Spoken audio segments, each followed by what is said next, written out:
नमस्कार मित्रों, स्वागत है आपका हमारे जेवी एनसीईआरटी मेड सिंपल के चैनल में। दोस्तों, ये हमारा पार्ट 2 लेक्चर है यूनिट 2 के एमसीक्यू सेशन का। दोस्तों, इससे पहले मैंने आपको एक वीडियो प्रोवाइड किया था जिसमें हम लोगों ने कुल मिलाकर 20 से 25 एमसीक्यूज डिस्कस किए थे अपने यूनिट नंबर 2 से। और आज चलिए इसी सिलसिला को जारी रखते हैं और बाकी के एमसीक्यूज को डिस्कस करते हैं। चलिए दोस्तों, आपने यदि पिछला वीडियो नहीं देखा है उसका लिंक मैं आपको डिस्क्रिप्शन में प्रोवाइड कर देता हूं। साथ ही साथ मैं आपको बता दूं कि हमारा ऐप का भी लिंक डिस्क्रिप्शन सेक्शन में प्रोवाइडेड है, जिसमें डेली फ्री क्विजेस कंडक्ट किए जाते हैं आपके प्रिपरेशन के लिए। तो निश्चित रूप से आप यदि फ्री क्विज देना चाहते हैं तो आप हमारे ऐप को इंस्टॉल कर सकते हैं। ऐप का लिंक आपको डिस्क्रिप्शन में मिल जाएगा। चलिए शुरुआत करते हैं हम लोग पहले क्वेश्चन के साथ। आज का पहला क्वेश्चन है, इनमें से कौन सा कथन बिजनेस एंटिटी कंसेप्ट के बारे में सही है? ये सवाल है। चलिए, तो दोस्तों सबसे पहले बिजनेस एंटिटी कंसेप्ट को आपको पता होगा। यहाँ पे देखिए, पहले हम लोग ऑप्शन वाइज चलते हैं। पहला ऑप्शन कह रहा है कि the concept combine the entity of proprietor with business transaction. दोस्तों, ये स्टेटमेंट जो है हमारे बिजनेस एंटिटी का जो कोर प्रिंसिपल है उसे कॉन्ट्राडिक्ट कर रहा है। तो ये कंसेप्ट का एम ये है कि हम पर्सनल फाइनेंस एक्टिविटी को, जो हमारा पर्सनल फाइनेंस एक्टिविटी है उसको सेपरेट करें। किसे सेपरेट करें? From the financial transaction of the business, यानी बिजनेस का जो फाइनेंशियल ट्रांजेक्शन है उसे सेपरेट करें। मतलब इन दोनों में कोई कोरिलेशन नहीं होना चाहिए, यानी पर्सनल फाइनेंस और बिजनेस फाइनेंस में कोरिलेशन नहीं होना चाहिए। ये मेन पॉइंट है। जैसे मान लीजिए कि आप एक बेकरी को शुरुआत करते हैं, आप एक बेकरी स्टार्ट करते हैं, तो जो भी चीज़ आपके इंग्रेडिएंट से रिलेटेड है, इंग्रेडिएंट खरीदने से रिलेटेड है, एम्प्लॉय को पे करने से रिलेटेड है, रेवेन्यू जनरेट करने से रिलेटेड है, ये सभी चीज़ बेकरी का पार्ट है एज अ सेपरेट एंटिटी। ये आपका पर्सनल फाइनेंस नहीं है, समझे? तो यही कह रहा है कि ये जो कह रहा है concept combine the entity of proprietor with business, this is wrong. दूसरा ऑप्शन कह रहा है कि the capital contributed bye owner is considered an asset for the business. ये स्टेटमेंट सही है। दोस्तों, एक जब भी कोई ओनर इन्वेस्ट करता है ना, बिजनेस में पैसा इन्वेस्ट करता है, तो वो एसेट हो जाता है। वो क्या हो जाता है? एसेट हो जाता है। किसके लिए एसेट हो जाता है? बिजनेस एंटिटी के लिए वो एसेट हो जाता है। ठीक है, वो ऑनर का पर्सनल एसेट अब नहीं रहता है। तो इस समझे कि आप एक सेपरेट, तो ये याद रखिएगा कि ऑनर के द्वारा जो कंट्रीब्यूशन किया जाता है बिजनेस में, तो वो बिजनेस का एसेट हो जाता है, दैट नॉट, अब वो ऑनर का पार्ट नहीं रहा। अब देखिए थर्ड ऑप्शन देखते हैं हम लोग। थर्ड ऑप्शन में आपको बताया जा रहा है, पूछा जा रहा है इसमें कि the business being a artificial person is identical to the owner. तो दोस्तों, ये भी हमारा सही जवाब है। आपसे पूछा गया था कि कौन सा स्टेटमेंट सही है ना, तो ये भी हमारा सही जवाब है कि बिजनेस जो है आर्टिफिशियल पर्सन होता है, वो ऑनर से आइडेंटिकल होता है। तो ये जो बिजनेस एंटिटी कंसेप्ट है ना, ये बिजनेस को देखती है किस रूप में पता है आपको? ये देखती है बिजनेस को एक डिस्टिंक्ट लीगल और इकोनॉमिक एंटिटी के रूप में, जो कि इंडिविजुअल से अलग होगा। तो बिजनेस जो है एसेट एसेट खरीद सकता है, लायबिलिटी इनकर कर सकता है और फाइनेंशियल ट्रांजैक्शन में एंगेज हो सकता है, जो कि ऑनर के पर्सनल फाइनेंस से इंडिपेंडेंट होगा। तो ये स्टेटमेंट बिल्कुल सही है। और लास्ट ऑप्शन कर रहा है the concept does not separate the entity of proprietor from business transaction. तो ये स्टेटमेंट डायरेक्टली कॉन्ट्रडिक्ट कर रहा है बिजनेस एंटिटी कंसेप्ट के पर्पस को। मैंने आपको पहले बताया था, इस कंसेप्ट का एम्फेसिस ये है कि हमारा जो ऑनर का पर्सनल फाइनेंस है और जो बिजनेस एंटिटी का फाइनेंशियल एस्पेक्ट है, उसमें क्लियर डिफरेंस हो।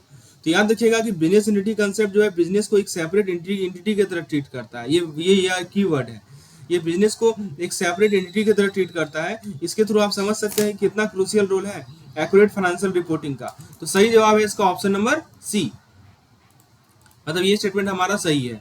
आगे बढ़ते हैं दोस्तों, नेक्स्ट क्वेश्चन को देखते हैं। इनमें से कौन सा हमारा बिजनेस एंटिटी कंसेप्ट का एप्लीकेशन है? तो सवाल है कि इनमें से कौन सा स्टेटमेंट जो है बिजनेस एंटिटी कॉन्सेप्ट का हमारा एप्लीकेशन है, ये सवाल पूछा जा रहा है। तो ऑप्शन ए कर रहा है profit is a liability while loss is an asset. तो दोस्तों देखिए, ये स्टेटमेंट गलत है। क्यों गलत है? क्योंकि दोस्तों ये हमारा बेसिक अकाउंटिंग प्रिंसिपल को क्या कर रहा है? कॉन्ट्रडिक्ट कर रहा है। प्रॉफिट और लॉस ना ही लायबिलिटीज होते हैं, ना ही एसेट होते हैं। वो होते हैं हमारे इनकम या एक्सपेंस। ठीक है, ये क्या होते हैं? इनकम होते हैं या एक्सपेंस होते हैं। ठीक है, ये इम्पैक्ट करते हैं ऑनर इक्विटी को बिजनेस में। दूसरा ऑप्शन कर रहा है any money withdrawn by proprietor is treated separately as drawing. तो दोस्तों ये करेक्ट आंसर है। बिजनेस एंटिटी कंसेप्ट में कहा गया है कि जो हमारा ऑनर का पर्सनल फाइनेंस है ना, उसको बिजनेस फाइनेंस से अलग रखना है। तो मान लीजिए कि ऑनर ने कुछ पैसा निकाला, विड्रॉ किया, तो उसे बिजनेस एक्सपेंस नहीं मानेंगे, उसे पर्सनल ड्राइंग माना जाता है। क्या माना जाता है? पर्सनल ड्राइंग माना जाता है। ठीक है, इमेजिन कीजिए कि आपका एक कॉफी शॉप है और आपने क्या किया $1000 जो है कैश रजिस्टर से लिया पर्सनल यूज के लिए। तो ये जो $1000 आपने लिया ना, उसे आप ड्राइंग की तरह रिकॉर्ड करेंगे, उसे आप एक्सपेंस की तरह नहीं रिकॉर्ड करेंगे, लाइक बाइंग कॉफी बीन्स। तो जो भी पैसा प्रोप्राइटर की तरफ विड्रॉ किया जाता है उसको सेपरेटली ट्रीट किया जाता है ड्राइंग के थ्रू। यही बिजनेस एंटिटी का एसेंस है कि पर्सनल फाइनेंस को बिजनेस फाइनेंस से सेपरेट करना है। तो प्रोप्राइटर के द्वारा जो अमाउंट विड्रॉ किया गया वो पर्सनल फाइनेंस है, राइट, वो बिजनेस फाइनेंस नहीं है। चलिए उसके बाद कह रहा है कि financial performance determined by recording business revenue only. दोस्तों ये स्टेटमेंट गलत है। यहाँ पे हमारा जो फाइनेंशियल एनालिसिस में जो एक्सपेंसेस होते हैं ये हमारा क्रूशियल रोल प्ले करता है, ये खर्चा, उसे ये स्टेटमेंट इग्नोर कर रहा है। बिजनेस एंटिटी कंसेप्ट जो है एक्सपेंस को ऑमिट करने का एडवोकेट नहीं करता। यदि आपको फाइनेंशियल परफॉर्मेंस एक्यूरेटली डिटरमाइन करना है तो आपको रेवेन्यू भी लेना पड़ेगा और एक्सपेंस भी लेना पड़ेगा। तो ये कह रहा है कि केवल रेवेन्यू लेने से क्या हम फाइनेंशियल परफॉर्मेंस डिटरमाइन कर सकते हैं? बिल्कुल गलत। You have to take expense also. केवल रेवेन्यू से काम नहीं बनेगा। तो अभी तक हमने देखा कि ऑप्शन बी हमारा सही है। आप जरा डी भी देख लेते हैं। The concept is not relevant at the time of liquidation. दोस्तों ये स्टेटमेंट गलत है। बिजनेस एंटिटी कंसेप्ट जो है रिलेवेंट रहता है लिक्विडेशन के दौरान भी। ये हेल्प करता है, आप इसके थ्रू डिस्टिंग्विश कर पाएंगे, डिफरेंशिएट कर पाएंगे बिजनेस एसेट में और लायबिलिटीज में, बिजनेस एसेट और लायबिलिटीज में, ऑनर पर्सनल एसेट में। यानी बिजनेस का एसेट क्या है, बिजनेस का लायबिलिटी क्या है और ऑनर का पर्सनल एसेट क्या है, तो इसके बीच में आप क्या कर पाएंगे? डिफरेंस कर पाएंगे। समझिए बात को। तो लिक्विडेशन के दौरान क्या होता है कि बिजनेस एसेट को हम यूज करते हैं लायबिलिटी को पे करने के लिए, और जो भी रिमेनिंग अमाउंट है जो कि ऑनर का होता है, ठीक है, ये पॉइंट है। तो याद रखिएगा बिजनेस एंटिटी कंसेप्ट में आपको बिजनेस एक्टिविटी को ऑनर के पर्सनल फाइनेंस से सेपरेट करना होता है, इसीलिए हमारा ऑप्शन नंबर बी क्या है? सही है। तो आपको ये कंसेप्ट क्लियर रहना चाहिए बिजनेस एंटिटी कंसेप्ट का।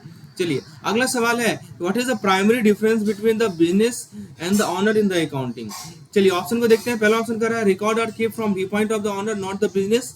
क्या लग रहा है आपको? बिल्कुल गलत है ना। अकाउंटिंग का मतलब ही है कि आपका फोकस पॉइंट होना चाहिए बिजनेस एंटिटी के फाइनेंशियल एक्टिविटी, किसी ऑनर के पर्सनल पर्सपेक्टिव को नहीं ध्यान देना है। तो अकाउंटिंग रिकॉर्ड क्या करता है? जैसे मान लीजिए कि स्टोर परचेज, स्टोर में कितना परचेज हुआ इसको ट्रैक रख रहा है, सेल्स को ट्रैक रख रहा है, एक्सपेंस को ट्रैक रख रहा है, राइट। तो ये सभी आपके पर्सनल फाइनेंस नहीं है, ये सभी बिजनेस के व्यू पॉइंट से किया जाता है। तो ये कह रहा है कि ऑनर के व्यू पॉइंट से, इसीलिए गलत स्टेटमेंट है। ऑप्शन बी कह रहा है transaction of the business and those of the owner are not accounted for separately. ये भी गलत है। ये स्टेटमेंट कॉन्ट्राडिक्ट करता है कि हमारा जो बिजनेस एंटिटी कंसेप्ट का जो फंडामेंटल कंसेप्ट है उसे ही कॉन्ट्राडिक्ट कर रहा है। अकाउंटिंग में क्लियर डिस्टिंक्शन होना चाहिए बिजनेस ट्रांजैक्शन का और ऑनर ट्रांजैक्शन का। ऑनर यदि पैसा इन्वेस्ट कर रहा है तो वो बिजनेस का एसेट हो सकता है, लेकिन वो पैसा विड्रॉ कर रहा है पर्सनल यूज के लिए तो वो ड्रॉइंग कहलाएगा। जो तीसरा ऑप्शन कर रहा है ये भी गलत हो गया। The business is considered an economic unit separate from the owner owners. बिल्कुल सही है, ठीक है। ये एक्यूरेटली रिफ्लेक्ट कर रहा है बिजनेस एंटिटी कंसेप्ट के एसेंस को। यहाँ पे देखिए एक टर्म आया है एक्यूरेट फाइनेंशियल रिपोर्टिंग। तो आप अलग अलग रिकॉर्ड रखकर आपको एक क्लियर पिक्चर मिलेगा, right, you will get a clear picture. Business financial performance independent of the owner personal finance. और लास्ट ऑप्शन देखते हैं, ऑप्शन नंबर डी क्या कर रहा है। Let's see the option number D. Option number D कर रहा है accounting report complete transaction of the business and the owner. दोस्तों ये स्टेटमेंट भी हमारा सेपरेट रिकॉर्ड के कंसेप्ट को कॉन्ट्राडिक्ट कर रहा है, क्योंकि दोस्तों फाइनेंशियल रिपोर्ट शोकेस करता है बिजनेस एंटिटी के परफॉर्मेंस को, ये बिजनेस और ऑनर ट्रांजैक्शन को शोकेस नहीं करता है। तो याद रखिएगा कि बिजनेस एंटिटी कंसेप्ट एक बिजनेस को एक सेपरेट इकोनॉमिक यूनिट के रूप में ट्रीट करेगा अपने ऑनर से, और इस प्रकार से आप डिस्टिंक्ट रोल को समझ सकते हैं और ऑप्शन को एलिमिनेट कर सकते हैं। तो होपफुली दोस्तों बिजनेस एंटिटी कंसेप्ट का कंसेप्ट क्लियर हो गया होगा आपको। अभी तक हमने बहुत सारे क्वेश्चंस किए, एक और क्वेश्चन देख लेते हैं। इनमें से कौन सा बिजनेस स्ट्रक्चर, किस बिजनेस स्ट्रक्चर में हमारे इंडिविजुअल और ऑनर का डिस्टिंक्शन डिफिकल्ट होता है? तो दोस्तों ऑप्शन ए कह रहा है लिमिटेड कंपनी। तो लिमिटेड कंपनी का क्या मतलब होता है कि लिमिटेड कंपनी में दोस्तों जो हमारे बिजनेस का जो लीगल एंटिटी होता है ना वो ऑनर से अलग होता है। तो याद रखिएगा कि जो हमारा लीगल आइडेंटिटी है बिजनेस का, वो क्या होता है? ऑनर से अलग होता है, सेपरेट होता है, डिस्टिंक्ट होता है, डिस्टिंक्ट कह सकते हैं आप, ठीक है। तो ऑनर के पास लिमिटेड लायबिलिटी होती है, मतलब उसका पर्सनल एसेट जो है बिजनेस के डेब्ट से प्रोटेक्टेड होता है। तो ये जो सेपरेशन है ना क्लियरली आपको बता रहा है कि ऑनर का पर्सनल फाइनेंस को प्रोटेक्ट कर रहा है। दूसरा है पार्टनरशिप। पार्टनरशिप में क्या होता है कि दो या दो से ज्यादा इंडिविजुअल फोर्स को ज्वाइन करते हैं एक बिजनेस को रन करने के लिए, और वो आपस में प्रॉफिट और लॉस शेयर करते हैं। लेकिन जो इंडिविजुअल और बिजनेस के बीच का जो डिस्टिंक्शन है ना, वो ब्लरी हो सकता है। पार्टनर पर्सनल एसेट को यूज कर सकते हैं बिजनेस पर्पज के लिए, और वाइस वर्सा। जैसे मान लीजिए दो दोस्त मिलकर एक रेस्टोरेंट को शुरुआत कर रहे हैं, तो उनका पर्सनल फाइनेंस, उनका बिजनेस फाइनेंस जो है इंटरवाइंड हो सकता है, ताकि डिस्टिंग्विश करने में डिफिकल्टीज होंगी। तो ये पार्टनरशिप का कंसेप्ट है। दूसरा है वन मैन बिजनेस। यानी दोस्तों ये मोस्ट चैलेंजिंग सिनेरियो होता है सेपरेशन के लिए, जब एक सिंगल इंडिविजुअल खरीदता है और ऑपरेट करता है बिजनेस को, तो जो इंडिविजुअल और बिजनेस एंटिटी के बीच का लाइन होता है ना, वो ब्लर दिखता है। तो पर्सनल और बिजनेस ट्रांजैक्शन हैविली ओवरलैप कर जाता है, जिस कारण डिफिकल्ट होता है कि आप डिस्टिंक्ट फाइनेंशियल रिकॉर्ड को मेंटेन करें। इसलिए दोस्तों याद रखिएगा कि करेक्ट आंसर है बी एंड सी। याद रखिएगा कि लिमिटेड कंपनी का ना अपना एक सेपरेट लीगल एंटिटी होता है, ठीक है। और पार्टनरशिप और वन मैन बिजनेस में कोई फाइनेंशियल सेपरेशन नहीं होता है इंडिविजुअल और बिजनेस के केस में। तो आपसे क्या पूछा गया था कि इनमें से किस केस में इंडिविजुअल और ऑनर के बीच में डिफरेंशिएट करना डिफिकल्ट है। तो लिमिटेड कंपनी में तो मैंने आपको बोला कि एक सेपरेट लीगल एंटिटी होता है, लेकिन ये जो हमारा पार्टनरशिप और वन मैन बिजनेस है, इन दोनों पार्टी के इन दोनों केसेस में आप डिस्टिंक्शन नहीं कर सकते हैं, ठीक है, सेपरेशन नहीं कर सकते इंडिविजुअल और बिजनेस के बीच में। That's why option number B and C both are correct. चलिए आगे देखते हैं इनमें से कौन सा कंसेप्ट हमारा रियलाइजेशन कंसेप्ट से रिलेटेड है, ये सवाल है। तो चलिए दोस्तों ऑप्शंस को देखते हैं। पहला ऑप्शन कर रहा है revenue is treated as realised when the buyer receive the goods. दोस्तों ये रियलाइजेशन, ये स्टेटमेंट गलत है। रियलाइजेशन कंसेप्ट का फोकस होता है कि ऑनरशिप के ट्रांसफर पे और लीगल ऑब्लिगेशन जो पे करना रहता है, गुड्स के फिजिकल डिलीवरी पे फोकस नहीं होता है। यहाँ पे देखिए की पॉइंट है गुड्स का फिजिकल डिलीवरी। देखिए मैं फिर से रिपीट करता हूँ, ट्रांसफर ऑफ ऑनरशिप। तो ये देखिए बिजनेस को रियलाइज तब माना जाता है, ये कह रहा है। तो बिजनेस रियलाइजेशन कंसेप्ट का फोकस यही रहता है कि ऑनरशिप का ट्रांसफर हो। और इमेजिन कीजिए कि आप फर्नीचर को ऑनलाइन पे सेल कर दिए, आपके पास फर्नीचर था जिसको आपने ऑनलाइन बेच दिया, तो रेवेन्यू तभी रिकॉग्नाइज होगा जब बायर कंफर्म करेगा परचेज को और वो लीगली ऑब्लिगेटेड होगा पे करने के लिए, समझे। वो तब नहीं होगा, तब आप रेवेन्यू रिकॉग्नाइज नहीं करेंगे जब वो फर्नीचर को रिसीव करेगा एक वीक लेटर। तो बायर ने कंफर्म किया परचेज को और वो लीगली ऑब्लिगेटेड हो गया पे करने के लिए। तो ये कह रहा है कि buyer receive the good, this is incorrect, ठीक है। उसके बाद कर रहा है revenue is realised when the buyer become legally liable to pay for the good. बिल्कुल सही है। देखिए यही हमारा कोर प्रिंसिपल है रियलाइजेशन कंसेप्ट का। जब भी हम कोई सेल करते हैं और बायर यदि लीगली बाउंड होगा पे करने के लिए, चाहे डिलीवरी हो या पेमेंट कंप्लीशन हो, सेलर ने रेवेन्यू अर्न किया और उसे अपने फाइनेंशियल स्टेटमेंट में रिकॉर्ड करेगा। तीसरा कर रहा है realisation concept focus on physical delivery of good. ये भी गलत है। डिलीवरी एसेंशियल है, लेकिन रियलाइजेशन कंसेप्ट क्या चीज को प्रायोरिटाइज करता है? It prioritise legal transfer of ownership and the buyer legal obligation to pay, ठीक है। जैसे मान लीजिए कि आप डिजिटल प्रोडक्ट बेच रहे हैं, जैसे सॉन्ग हो गया या सॉफ्टवेयर हो गया, तो रेवेन्यू कब रियलाइज होगा? जब आप परचेज होगा, तब रियलाइज नहीं होगा जब बायर जो है प्रोडक्ट को डाउनलोड करेगा, क्योंकि ऑनरशिप और ऑब्लिगेशन जो पे करने का है वो परचेज के समय पे होता है। दो चीज याद रखिएगा, एक वर्ड याद रखिए ऑनरशिप और एक वर्ड याद रखिए आप ऑब्लिगेशन, ठीक है। तो ये दोनों चीज ऑनरशिप और ऑब्लिगेशन कब रियलाइज होता है? परचेज के समय पे रियलाइज होता है। इसलिए दोस्तों हमारा इस क्वेश्चन का जो सही जवाब है वो है हमारा ऑप्शन नंबर बी। अगला सवाल देखते हैं। अगला सवाल है कि इनमें से कौन सा रियलाइजेशन कंसेप्ट का एप्लीकेशन है। तो फ्रेंड्स पहला ऑप्शन देखिए, पहला ऑप्शन है future income is considered in revenue recognition. ये स्टेटमेंट जो है रियलाइजेशन कंसेप्ट के बेसिक कोर प्रिंसिपल को कॉन्ट्राडिक्ट करता है, क्योंकि यहाँ पे आप रेवेन्यू रिकॉग्नाइज कर रहे हैं जो हम अर्न कर चुके हैं उसके बेसिस पर, पोटेंशियल फ्यूचर इनकम के बेसिस पर नहीं रिकॉग्नाइज करता। या यहाँ लिखा है फ्यूचर इनकम। जैसे मान लीजिए कि आप कपड़ा बेच रहे हैं सीजनल बेसिस पे, तो आप रेवेन्यू जो है विंटर जैकेट का समर के मिड में रिकॉग्नाइज नहीं करेंगे, ठीक है। समझ रहे हैं बात को? आप विंटर सीजन का कपड़ा, विंटर जैकेट का रिकॉर्ड कर रहे हैं रेवेन्यू, ठीक है, तो रिकॉर्ड करेंगे क्या समर के बीच में? बिल्कुल नहीं रिकॉर्ड करेंगे। तो ये यही कर रहा है, फ्यूचर इनकम तो नहीं करेंगे ना। फिर कह रहा है कि goods sold on approval are included in sale at the market value. दोस्तों ये स्टेटमेंट प्लॉजिबल लग रहा है, लेकिन ये आपके टिपिकल रियलाइजेशन कंसेप्ट के एप्लीकेशन को रिप्रेजेंट नहीं कर रहा है। कुछ अकाउंटिंग स्टैंडर्ड जो है कंसीडर करते हैं जिसमें गुड्स को इंक्लूड किया जाता है अप्रूवल पे अंडर स्पेसिफिक कंडीशन, लेकिन जनरल प्रिंसिपल का फोकस होता है कि रेवेन्यू को रिकॉग्नाइज तभी करें जब सेल कंफर्म्ड हो। सेल क्या हो आपका? कंफर्म्ड हो, समझे, और बायर ऑब्लिगेशन टू पे एस्टैब्लिश हो। तीसरा पॉइंट कर रहा है revenue recognition is independent of the completion of the earning process. दोस्तों ये स्टेटमेंट डायरेक्टली जो है हमारा जो रियलाइजेशन कंसेप्ट का कोर प्रिंसिपल है उसके अगेंस्ट जाता है। रेवेन्यू रिकॉग्निशन जो होता है ना हमारे अर्निंग प्रोसेस से क्लोजली लिंक्ड होता है, राइट। रेवेन्यू रिकॉग्निशन हमारे अर्निंग प्रोसेस से क्लोजली लिंक होता है।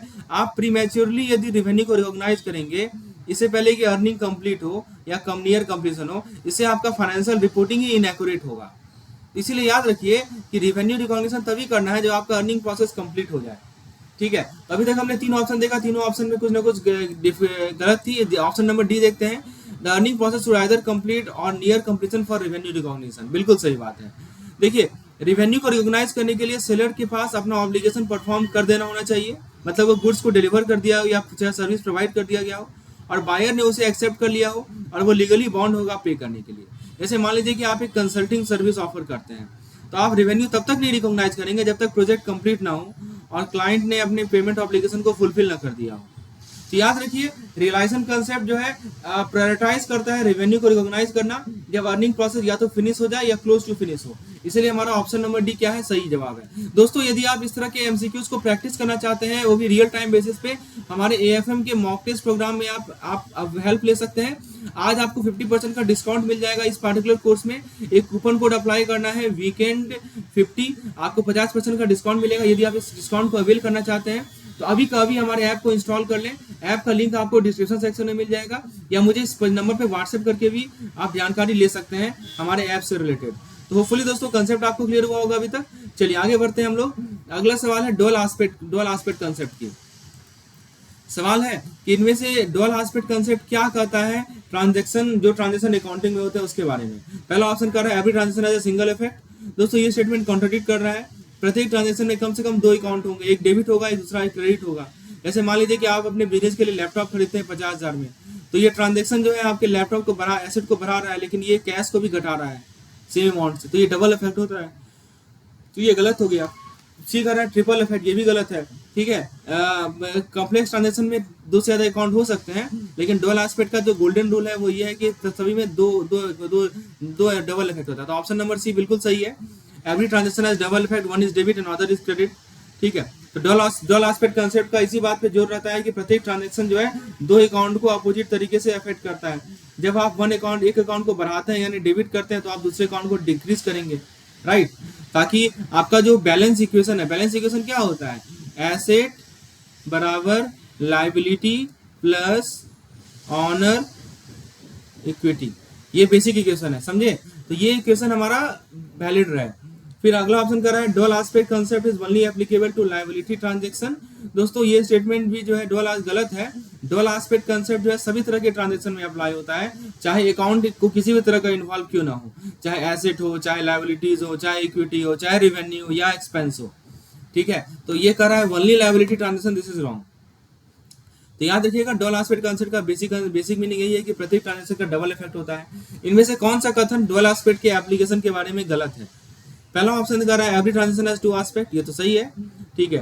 दूसरा ऑप्शन कर रहा है कि the accounting equation is asset बराबर कैपिटल प्लस लायबिलिटी, ये भी सही है। एसेट जो है रिप्रेजेंट करता है बिजनेस ने क्या खरीदा, कैपिटल यानी कि ऑनर्स इक्विटी रिप्रेजेंट करता है ऑनर के इन्वेस्टमेंट को, और लायबिलिटीज रिप्रेजेंट करता है कि बिजनेस जो है बिजनेस ने क्या दूसरे बिजनेस से उधार लिया है, तो ये तो बिल्कुल सही है। तीसरा ऑप्शन कर रहा है कि dual aspect concept does not apply to liabilities. दोस्तों ये कहना गलत है। देखिए डुअल एस्पेक्ट कंसेप्ट जो है सभी तरह के ट्रांजैक्शन में अप्लाई होता है, चाहे वो एसेट हो, लायबिलिटीज हो या इनकम हो, एक्सपेंस हो, ठीक है। जैसे मान लीजिए कंपनी जो है लोन लेती है, ठीक है, तो उसका कैश बढ़ेगा क्योंकि लोन अमाउंट रिसीव हुआ है, लेकिन लोन पेबल जो लायबिलिटी है वो भी बढ़ेगा सेम अमाउंट से, तो यहाँ पे डुअलिटी तो हो रहा है ना। तो ये कहना गलत है कि लायबिलिटीज के लिए अप्लाई नहीं होता है। ऑप्शन सी सही है इसका। और लास्ट ऑप्शन कर रहा है कि dual aspect concept is fundamental to every double entry book keeping, बिल्कुल सही है। ये जो हमारा डबल एंट्री बुक कीपिंग होता है ये डुअल एस्पेक्ट पे ही रिलाई करता है, ताकि प्रत्येक ट्रांजैक्शन के इम्पैक्ट को रिकॉर्ड कर सकें या दो अकाउंट पे क्या इम्पैक्ट पड़ेगा इसे रिकॉर्ड कर सकें, राइट। तो फुल आपको ये कंसेप्ट क्लियर हुआ होगा। चलिए आगे देखते हैं दोस्तों, नेक्स्ट क्वेश्चन पे आते हैं। नेक्स्ट क्वेश्चन है हमारा इनमें से कौन सा कथन हिस्टोरिकल रिकॉर्ड कंसेप्ट के बारे में गलत है। तो दोस्तों पहला ऑप्शन कर रहे हैं कि ये सवाल है हिस्टोरिकल रिकॉर्ड कंसेप्ट के बारे में। In accounts usually past happening are recorded, दोस्तों ये स्टेटमेंट एक्यूरेटली रिफ्लेक्ट कर रहा है हिस्टोरिकल कोर कंसेप्ट के, हिस्टोरिकल रिकॉर्ड के कोर कंसेप्ट को। अकाउंटिंग का फोकस होता है कि जो ऑलरेडी हो चुका है उसे हम डॉक्यूमेंट करें in terms of financial transaction, हम फ्यूचर इवेंट को प्रेडिक्ट ना करें। तो ये बिल्कुल सही है। नेक्स्ट ऑप्शन कह रहा है कि accounting involve the recording of business transaction that have taken place. तो ये भी हमारा हिस्टोरिकल रिकॉर्ड कंसेप्ट से सिमिलर है। तो अकाउंटिंग के अंदर कैप्चर करते हैं, आप क्या करते हैं, एक्चुअल फाइनेंशियल एक्टिविटीज को कैप्चर करते हैं जो ऑलरेडी हो चुका है। कोई हाइपोथेटिकल या फ्यूचर पोटेंशियल फ्यूचर ट्रांजेक्शन को आप कैप्चर नहीं करते हैं। जैसे मान लीजिए कि आप अपने एम्प्लॉय को सैलरी पे कर रहे हैं, आप उसे रिकॉर्ड करेंगे ना इस खर्चे को, उसको पे करने के बाद अपकमिंग सैलरी डेट पे तो नहीं कर लेंगे। यही कह रहा है कि आप बिजनेस ट्रांजेक्शन को रिकॉर्ड करेंगे जो हो चुका है। ऐसा नहीं कि आपको सैलरी पे करना है, आपने दिया भी नहीं और पहले ही आपने रिकॉर्ड कर लिया, ये तो नहीं करेंगे ना। ठीक है, तो बिल्कुल सही ऑप्शन है ये भी। तो ऑप्शन सी कर रहा है business transaction are recorded as and when they takes place. ये स्टेटमेंट करेक्टली डिस्क्राइब कर रहा है practical application of the historical record concept. Transaction को डॉक्यूमेंट किया जाएगा उसी समय पे जब वो हो रहा है या कुछ समय बाद, शॉर्टली आफ्टर कर सकते हैं, यानी कि क्रोनोलॉजिकल ऑर्डर जो है बिजनेस फाइनेंशियल हिस्ट्री का वो मेंटेन रहे। जैसे मान लीजिए कि आपको एक कस्टमर से पेमेंट मिला, तो आप उस इनकम के आप क्या करेंगे, उस इनकम को तुरंत रिकॉर्ड कर लेंगे। कैसे आपको पेमेंट मिलेगा, आप किसी रैंडम टाइम पे रिकॉर्ड नहीं करेंगे। ठीक है, यही हमारा कंसेप्ट है हिस्टोरिकल रिकॉर्ड। और लास्ट ऑप्शन कर रहा है future transaction can be accurately identified and measure. दोस्तों ये स्टेटमेंट गलत है। ये कंसेप्ट डील करता है हिस्टोरिकल डेटा से, हिस्टोरिकल डेटा कंसेप्ट, ये फ्यूचर प्रेडिक्शन पे डील नहीं करता। तो इसलिए हमारा ऑप्शन नंबर डी गलत है। ठीक है, तो याद रखिएगा फ्यूचर के बिजनेस डील को प्रेडिक्ट करना, ठीक है, ये हमारा ये इम्पॉसिबल है as per the historical record concept. सवाल है इनमें से कौन सा करेक्ट स्टेटमेंट नहीं है गोइंग कंसर्न कंसेप्ट से रिलेटेड। पहला ऑप्शन कर रहा है business is considered as a going concern indicating its continuity. बिल्कुल सही बात है। ये कंसेप्ट एज्यूम करता है कि बिजनेस ऑपरेट होगा आने वाले फ्यूचर में, क्योंकि इन्फ्लुएंस करेगा कैसे ट्रांजेक्शन को रिकॉर्ड किया जा रहा है और कैसे फाइनेंशियल स्टेटमेंट को प्रेजेंट किया जा रहा है। इमेजिन कीजिए कि आपने ऑफिस सप्लाई खरीदा अपने बिजनेस के लिए, तो गोइंग कंसर्न कंसेप्ट जो है आपको अलाउ करेगा कि ये सभी सप्लाईज को आप ऑनगोइंग एक्सपेंस के रूप में दिखाइए, एसेट के रूप में मत दिखाइए, क्योंकि इसको आप यूज करेंगे और इसका वैल्यू जो है धीरे धीरे घटेगा ओवर द टाइम। ठीक है, तो बिजनेस एक कंसिडर बिजनेस को गोइंग कंसर्न मानते हैं जो कि से कंटिन्यूटी को दर्शाता है। And the next option is transaction are recorded based on the assumption that business continues is activity as usual. दोस्तों ये भी स्टेटमेंट जो है हमारे गोइंग कंसर्न कंसेप्ट से अलाइन हो रहा है। फाइनेंशियल स्टेटमेंट जो है इस एजम्पशन पे रिलाई करता है, कंटिन्यूटी के एजम्पशन पे रिलाई करता है, ताकि आप कुछ एसेट या लायबिलिटी को आगे फॉरवर्ड कर सके, आप इन्फॉर्म डिसीजन ले सके इन्वेस्टमेंट के बारे में और आप बिजनेस के ओवरऑल फाइनेंशियल हेल्थ के बारे में एनालाइज कर सकें। नेक्स्ट है if an expense is incurred and its utility is consumed during the year it is as an asset. देखिए दोस्तों ये स्टेटमेंट कॉन्ट्राडिक्ट कर रहा है गोइंग कंसर्न कंसेप्ट को। क्यों? क्योंकि एक्सपेंस क्या रिप्रेजेंट करता है, जो खर्चा आपका हो रहा है और जो the cost which is incurred, और जो कि हमारे करंट अकाउंटिंग को बेनिफिट, करंट अकाउंटिंग पीरियड को बेनिफिट करेगा और इनका यूटिलिटी कंज्यूम होगा उससे सेम पीरियड में। जैसे मान लीजिए कि आप एम्प्लॉय की सैलरी पे कर रहे हैं 1 महीने का, तो ये जो खर्चा होगा इसको आप एसेट की तरह तो ट्रीट नहीं करेंगे, लेकिन आप इसको खर्चे की तरह रिकॉग्नाइज करेंगे सेम पीरियड में, एक्सपेंस की तरह रिकॉग्नाइज करेंगे। ठीक है, क्योंकि एम्प्लॉय ने ऑलरेडी अपना सर्विस प्रोवाइड किया है और कॉस्ट इनकर हुआ है, दैट्स व्हाई। लास्ट ऑप्शन का है going concern concept assume the ongoing and usual functioning of the business.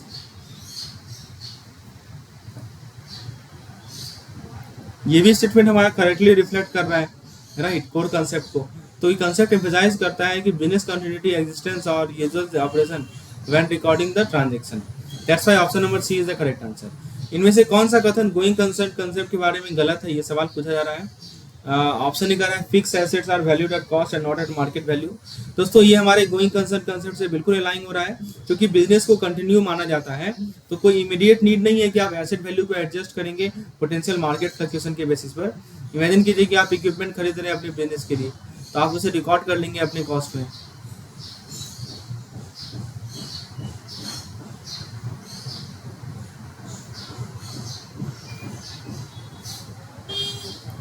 And the next option is depreciation is provided based on total number of year of the asset life।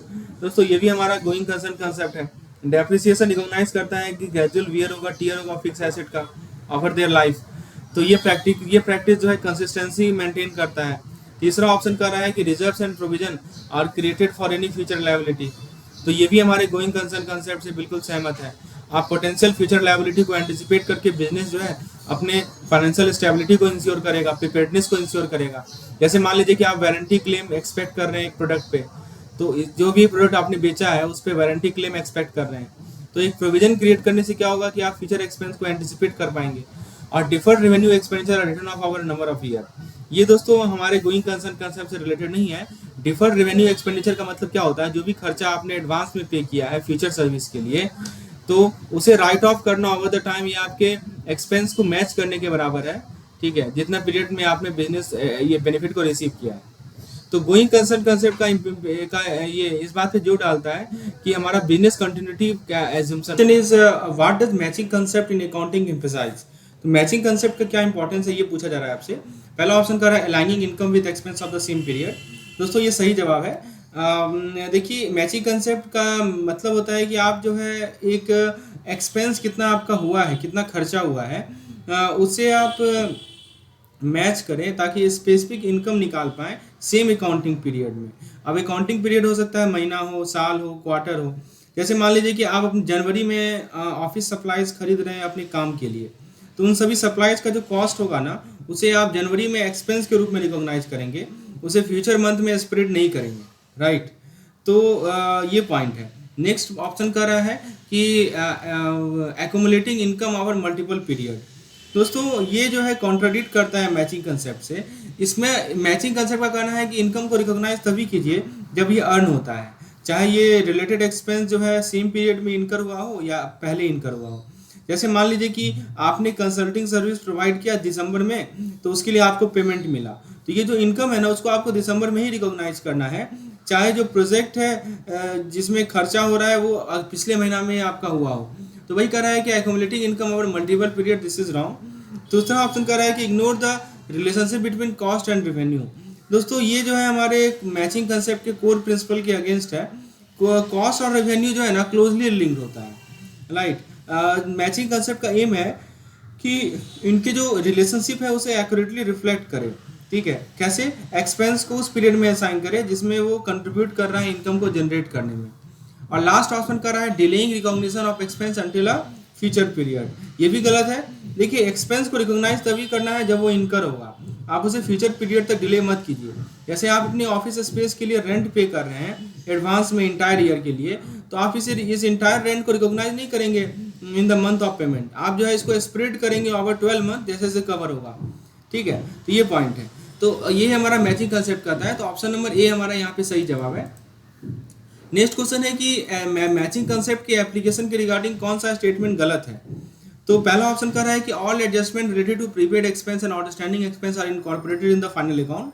दोस्तों ये हमारा matching concept से align होता है। जो हमारा prepaid expense है मतलब क्या होता है, जो हमने एडवांस में पे करके रखा है खर्चा, और जो हमारा आउटस्टैंडिंग एक्सपेंस है मतलब जो हमारा एक्सपेंस तो हो गया है लेकिन अभी तक मैंने पेमेंट दिया नहीं है, खर्चा तो हो गया लेकिन पेमेंट अभी किया नहीं है। तो इन सभी को एडजस्ट करना है ताकि इंश्योर करें कि एक्सपेंसेस को रिकॉग्नाइज किया जाए जिस पीरियड से वो रिलेटेड है।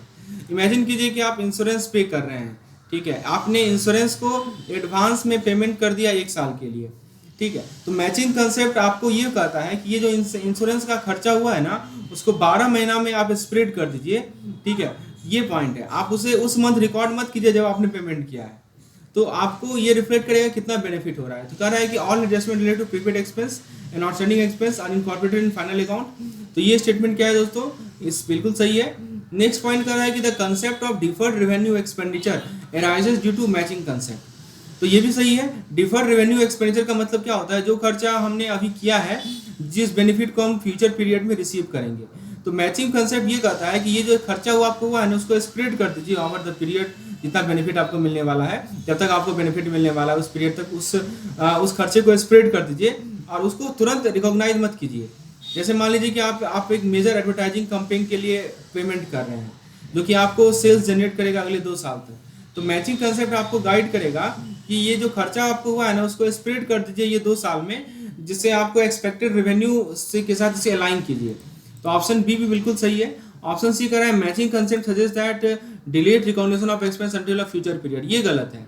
मैंने आपको पहले बताया कि मैचिंग कंसेप्ट का मतलब ये होता है कि आप एक्सपेंस को अलाइन करेंगे रेवेन्यू से, जो कि उस सेम पीरियड में जनरेट किया गया है, आप पोस्टपोन नहीं करेंगे। तो ये गलत है। ऑप्शन डी कह रहा है कि the justification for the matching concept is link to the accounting period concept. तो अकाउंटिंग पीरियड कंसेप्ट क्या करता है कि एक बिजनेस लाइफ को डिवाइड करता है स्पेसिफिक पीरियड में रिपोर्टिंग पर्पस के लिए। तो मैचिंग कंसेप्ट इंश्योर करता है कि एक्यूरेट मेजरमेंट हो इनकम का, एक्सपेंस का, उन सभी डिफाइंड पीरियड में, जिससे क्लियर पिक्चर मिलता है आपके फाइनेंशियल परफॉर्मेंस का ओवर द टाइम। तो सही जवाब क्या है इसका? ऑप्शन नंबर सी हमारा सही जवाब है। चलिए, होपफुली आपको ये कंसेप्ट क्लियर हो गया होगा। वाई ऑप्शन नंबर सी, क्योंकि ये गलत जवाब है, वही सही है हमारा, नॉट पूछ रहा है, नॉट करेक्ट। चलिए आगे अगला को सवाल है, इनमें से कौन सा कंसेप्ट जो है, स्टेटमेंट जो है अकाउंटिंग पीरियड कंसेप्ट के रिगार्डिंग गलत है? पहला कह रहा है the accounting period concept assume that a business will operate for an extended period. ये स्टेटमेंट कंसेप्ट के साथ अलाइन होता है।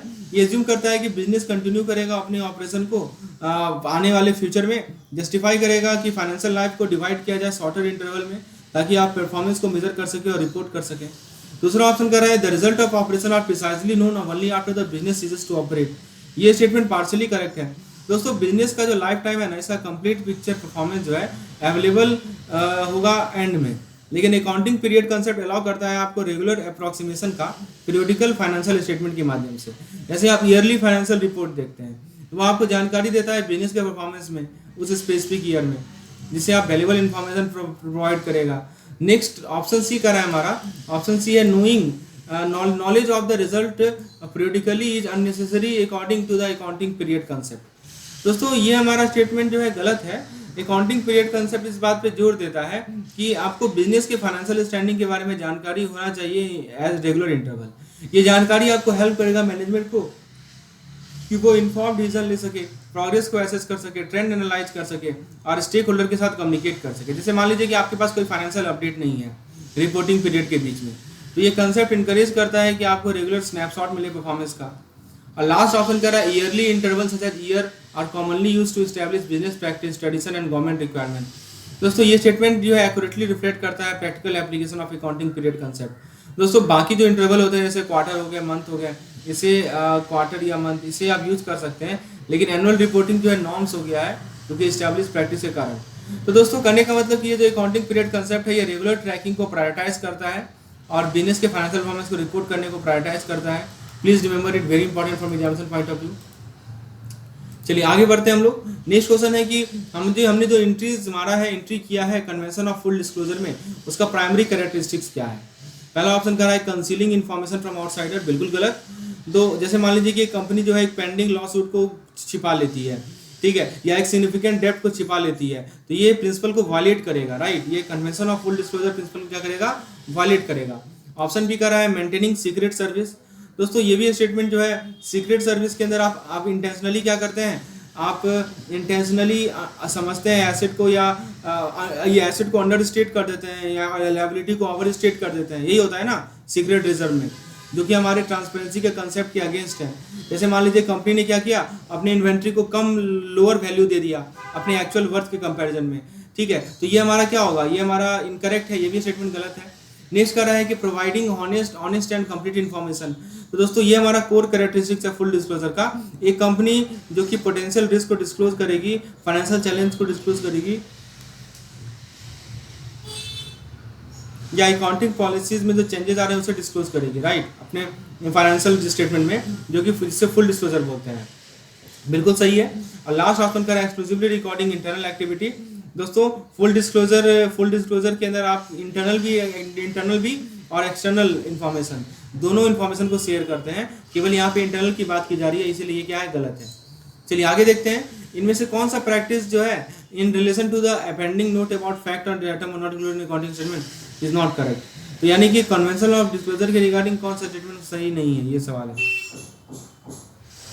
पहला करा है डिस्क्लोजिंग कंटीजेंट लायबिलिटी। ये स्टेटमेंट दोस्तों बिल्कुल सही है। ये मैं आपको बताता हूँ क्यों ये सही स्टेटमेंट सही है। देखिए, एक कंपनी जो है जो पोटेंशियल लॉसूट है उसे नोट करेगी, तो ये फेस कर रही है, चाहे आउटकम इसका अनसर्टेन ही क्यों ना हो।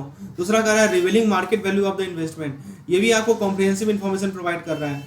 एक कंपनी जो है मार्केट वैल्यू को डिस्क्लोज करती है अपने रियल एस्टेट होल्डिंग का, चाहे वो एक्टिवली ट्रेडेड क्यों ना हो। फिर सी का रहा है कंसीलिंग सिग्निफिकेंट इन्फॉर्मेशन। तो ये जो है हमारा ट्रांसपेरेंसी के प्रिंसिपल के अगेंस्ट जाता है। एक कंपनी जो है मेजर कॉन्ट्रैक्ट डिस्प्यूट को मेंशन नहीं करती है, भूल जाती है मेंशन करना, या ऑनगोइंग गवर्नमेंट इन्वेस्टिगेशन को, तो वो फुल डिस्क्लोजर को वायलेट करेगी ना।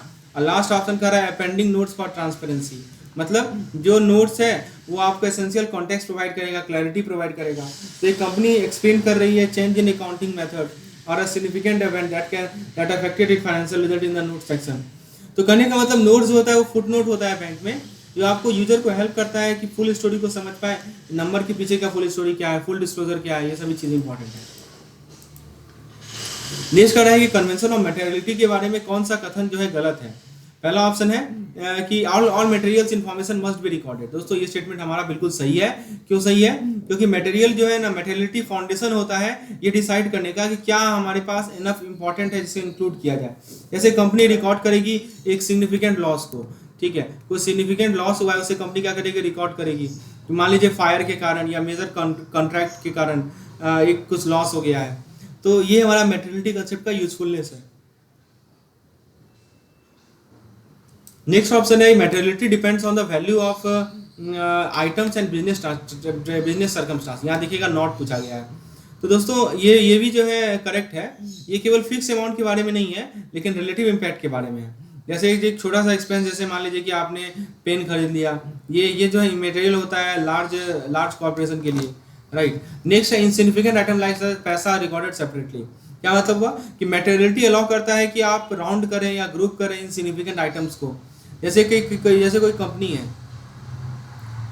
वो क्या करेगी, सपोज कंपनी इज देयर, वो अपने एक्सपेंसेस को राउंड अप करती है नियरेस्ट रुपीज में, instead of the tracking every paisa. तो ये डिफरेंस जो है unlikely to affect financial performance. तो दोस्तों नेक्स्ट पॉइंट है हमारा कि materiality is irrelevant in the determination of what information to record. ये स्टेटमेंट गलत है, तो ऑप्शन नंबर डी हमारा सही होगा। तो मटेरियलिटी याद रखिएगा कि एक लार्ज पेंडिंग लॉसूट को इग्नोर करना या सिग्निफिकेंट चेंज को इग्नोर करना रेवेन्यू वर्ल्ड में, ये क्या करेगा, ठीक है। तो ये मिसलीड करेगा यूजर को फाइनेंशियल इन्फॉर्मेशन के रिगार्डिंग। तो इसीलिए दोस्तों हमारा ऑप्शन नंबर डी यहाँ पे क्या है, सही है। तो फ्रेंड्स आप आज के सेशन में इतना ही एमसीक्यूज हम लोग रखते हैं। बाकी के एमसीक्यूज को हम लोग नेक्स्ट सेशन में डिस्कस करेंगे। If you enjoyed the video please hit the like button and do subscribe our channel and do install our app for free daily quizzes. Thank you.